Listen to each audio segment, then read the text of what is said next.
My name's Courtney. I'm literally the volunteer coordinator here at Wildlife Habitat Port Douglas. New to the position, but very excited to be here. I actually started as a volunteer, so the position was perfect for me because I already have an idea of what the volunteers are going to be going through, and really just when it comes to the whole process of being scared and nervous and not knowing what to do, I'm hoping to, kind of ease a lot of that with their time here with us.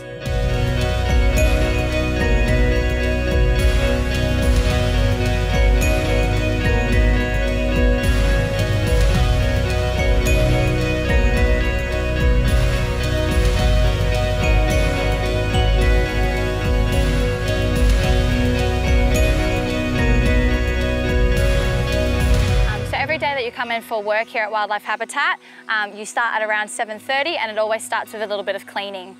Depending on what animals that you're working with that day, we've got 6 different types of routines. So you've got tree kangaroo routine, where you're literally just working with an endemic species to this area and to our beautiful rainforest up here in far north Queensland. We then do also have a nocturnal house, where you literally are working with animals that are more active at night time. So we've got owls and our beautiful gliders. We then do also have birds routines, where you're working with some of the most intelligent species. So we do have Ecleptus parrots here, which is actually the second most intelligent parrot in the world. So they always need a lot of love and attention, and unfortunately with a lot of birds always comes a lot of poo. We do also have our rainforest routine, where you get to work with some of our beautiful big cassowaries, which is a keystone species to us up here in the rainforest, as they are literally growing it as they walk around and poo. We do also have our beautiful koalas that you get to work with, which is really just cleaning them. Sometimes you've got to go out and cut their food, but also doing interactions with customers. So helping them to either meet the koala or actually hold it and take a photo. We then do also have our kangaroo routine, where you come out and you work with our beautiful kangaroos and wallabies. A lot of cleaning, a lot of feeding, because we do have about 200 individuals out here. So that all routines keep you very, very busy, and you've always got to make a little bit of food during the day. And honestly, all we expect is that you come into work with a happy attitude, that you're about to go and spend some time with some of Australia's most unique animals, and to get a little bit hot in the sun up here in far north Queensland.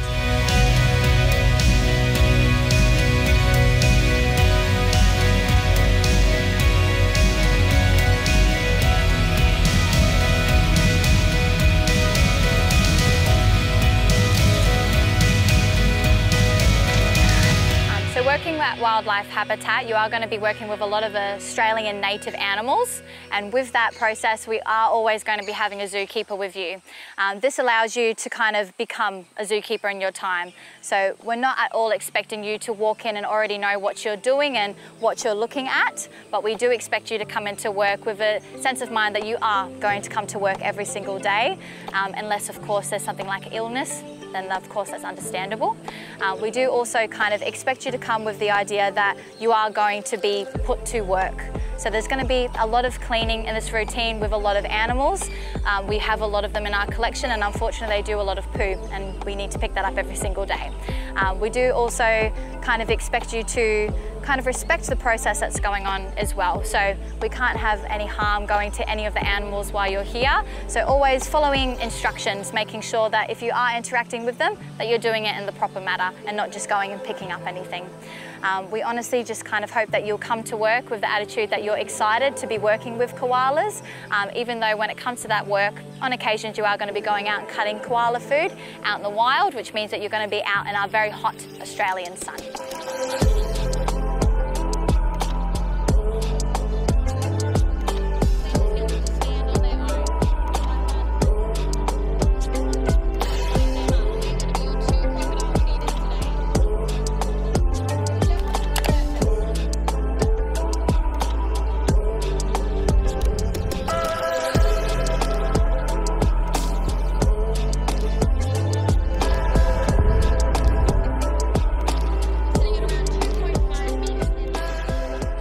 Lodge that you're staying at is usually very small rooms, but they're always unisex as well. So with that, you should only have girls in girls' rooms and boys in boys' rooms. But we do also expect to have minimum of about 4 in each room. Most of the people staying with you are also fellow volunteers that are staying with us here, but some of them will be guests so just guests that are staying at the lodge.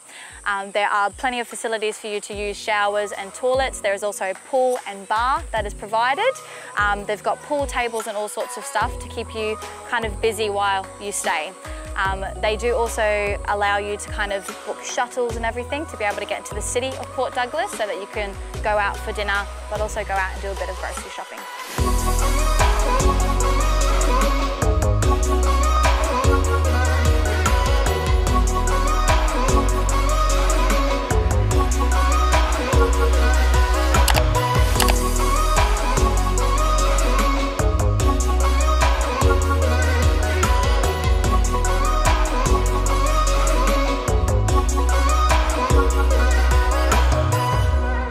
So at Wildlife Habitat, we do have TARC, which is a Tropical Animal Rehabilitation Centre. It allows us to take in any and all wildlife from any of the members of the public to bring them in, and literally we'll take care of them. And if circumstances like if it's a bird, it's got a broken wing, it can no longer fly, that can be something that could potentially stay with us here. So even though it can't be released back out into the wild, they can stay with us and live a full and very, very happy and well-fed life. With a lot of the animals that we have coming through that care centre facility, especially if they're babies, most of them, you guys are actually hand feeding them, which has to be done about every 2 hours. It's a lot of work. You're literally that animal's mum. But that animal will eventually, once it's got all of its flight feathers and it's strong enough to fly, you will get to re-release yourself. So yeah, it's a very rewarding process. With a lot of the animals that you see around me currently, a lot of them are just part of our collection. So they've been born in here in captivity and they're going to stay here as well. While you spend your time up here, as long as you're with us for a minimum of about 4 weeks, you should be able to attend at least one of our off-sites. Our off-sites are our way of actually going out and helping the community, with the focus being on the environment. A lot of the off-sites that we do are things like beach cleanup, so literally just stopping all of our garbage ending up in the Great Barrier Reef. We do also go and help smaller kind of animal hospitals that are really just starting. So we need to try and help them to build enclosures so they can actually take care of more and more animals in the future. Other places there we go, we also do go into our rainforest, the beautiful Daintree, which is actually the oldest rainforest in the world. Down there we'll actually go in and we actually plant some of the rainforest species, so doing a lot of tree planting and really just helping the rainforest to be able to get bigger and bigger.